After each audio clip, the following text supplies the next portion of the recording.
Direct carbon తినకండి. Direct carbon మేము ఎప్పుడు తిన్నాం? బొగ్గు మేము ఎందుకు తింటాం? అన్నం తింటాం కానీ, రొట్టె తింటాం కానీ. చపాతి తిన్నారా? చపాతి తింటాం. చపాతి ఎట్లా చేశారు? పేన మీద వేశారు. వేసిన తర్వాత ఇట్లా అన్నారు, వాడు పిలిచాడు, వస్తున్నారా అని అటు వెళ్ళొచ్చి మళ్ళీ ఇడిదిప్పారు. ఆ తర్వాత ఏమైంది? అక్కడ కాస్త నల్లగా మాడుతుంటే ఏగింది తీసి పక్కకి వేశారు, ఇంకోటి వేశారు. గుర్తుందా? ఆ ఏగి నల్లగా అయింది ఏంటంటే అది చపాతీయా బొగ్గ? అది పిల్లాడికి పెట్టినా, పాపకు పెట్టినా, నేను తిన్నా, మా భర్తకు పెట్టినా, భార్యకు పెట్టినా ఏం పెట్టాం గమనించండి. అంటే చేసుకోవద్దని ఎవరంటల్లా. చేసే పద్ధతి ఏంటంటే అక్కడే ఉండి తిప్పేయాలి, తీసేయాలి. తెల్లగా శుభ్రంగా ఉంటుంది కాలి కూడా. అంతేగాని నల్లగా మచ్చలుగా ఎందుకు ఉంటుందండి?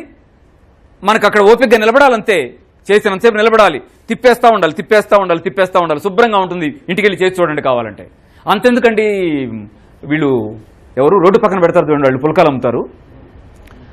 వాళ్ళు ఊరికే తెల్లగా తెచ్చి పెడతారు అక్కడ.